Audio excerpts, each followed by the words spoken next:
बानो, ये मैं क्या सुन रही हूँ? सरबुलंद अपने साथ किसी लड़की को हवेली लेकर आया है? जी। क्या मतलब? कौन है ये लड़की? पता कराया है तुमने? खुदा जाने भाभी, सरबुलंद से पूछा तो उसने कहा कि बस पनाह दी हुई है। मुझसे और कुछ मत पूछे इस बारे में। इसलिए गुस्से में हूँ। जाहिर सी बात है भाभी, जब सरबुलंद मुझे कुछ नहीं बताएगा, बीजान को कुछ नहीं बताएगा, तो गुस्सा तो आएगा ना। सरबुलंद तो समझदार लड़का है, बगैर सोचे समझे कुछ नहीं करता। इस तरह गुलजान मुझे बता रही थी कि हवेली में हर शख्स इसी बारे में बात कर रहा है कि हमारा सरदार किसी लड़की को लेकर आया है। अभी तो सोहराब लाला नहीं है, वो आएंगे तो पता नहीं किस तरह रिएक्ट करेंगे इस बात पर। यही सोच रही थी बानो। सोहराब अभी जमीनों पर गए हैं, वो आकर ये बात सुनेंगे तो बहुत नाराज होंगे। वैसे भी सरबुलंद के इतने फैसलों पर वो परेशान रहते हैं, इस पर तो बहुत गुस्सा आएगा। सरबुलंद सरदार बन तो गया है, मगर मिजाज का तो शहरी है ना। रहा भी शहर में, गांव से दूर। हमारे इलाके में ये सब कितनी बड़ी कहानी बन सकती है, उसको तो शायद अंदाजा ही नहीं।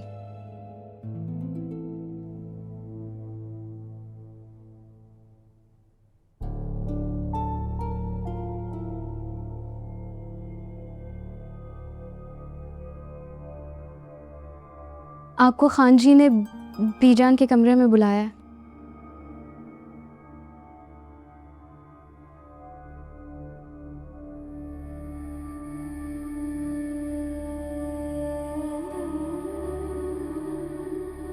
आए चलें, वो इंतज़ार कर रहे हैं।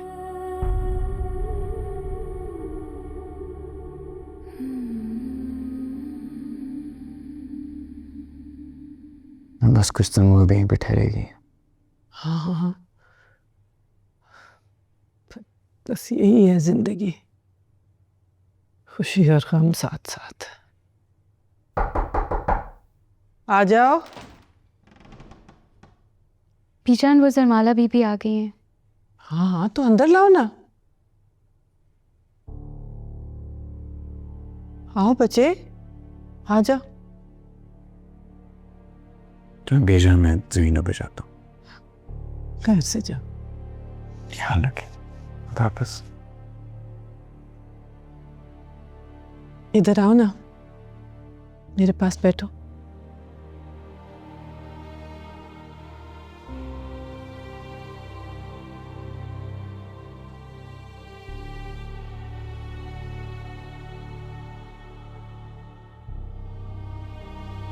सरमाला, बच्चे, तुम्हारे मियाँ के बारे में पता चला, बहुत दुख हुआ। खुदा उसकी मग़फ़िरत करे और तुम्हें सब्र दे। कैसी छोटी सी उम्र में इतना बड़ा गम आ गया तुम्हारे ऊपर। पर ये तो खुदा की मसलिहत है ना। इंसान इस सब के सामने बेबस है।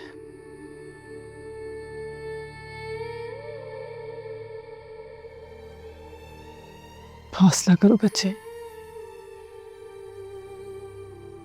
और इस हवेली को अपना ही घर समझ के जितनी देर रहना चाहो आराम से रहो। सरबुलंद की मेहमान हो तुम, तो फिर हम सबकी भी मेहमान हो। लगता है बहुत थक गई हो, जाओ अपने कमरे में जाके आराम कर लो। शीरी, जी बीबी जान। मेहमान को उनके कमरे में ले जाओ, और देखना जरूरत की सब चीजें वहां होनी चाहिए। जी मैं देख लेती। जाओ बच्चे।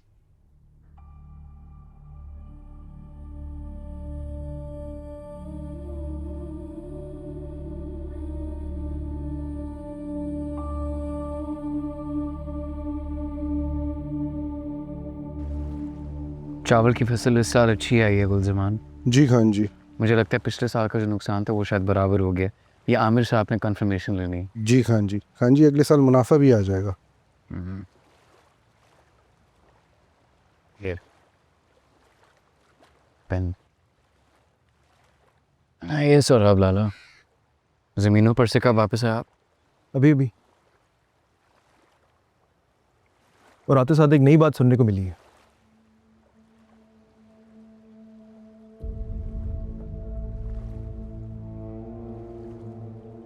तुम एक अनजान लड़की को अपने साथ हवेली में ले आए, ये क्या हरकत है? ये काफ़ी करीबी वाकिफ की बेवा है। मुश्किल हालात की शिकार थी, पनाह दी है मैंने उसे यहाँ पर। ये कौन सा वाकिफ है जिसे हम नहीं जानते? हमारा सरदार एक अनजान नामहरम लड़की को अपने साथ हवेली में ले आया है, ये जानते हुए कि लोग 100 तरह की बातें करेंगे।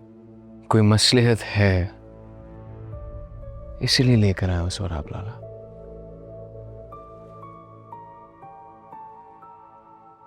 आगे की बात मैं आपको भी नहीं बता सकता, मगर भरोसा रखें मुझ पर। और रही बात लोगों की और उनके सवालात की और उनकी बातों की, तो किसी की इतनी हिम्मत नहीं होनी चाहिए कि वो सरदार पर उंगली उठाए। तुम्हें बेहतर पता होगा कि क्या कर रहे हो।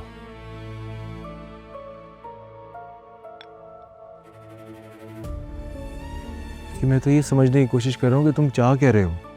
हमारे सरदार का कत्ल हुआ है, उसका कातिल भागा हुआ है, और तुम्हारी नातजुर्बेकारी की वजह से तोरसम भागा है। बजाय इन सब मामलात के तुम दोस्तों और वाकिफों के मसाइल को हल करने की कोशिश कर रहे हो।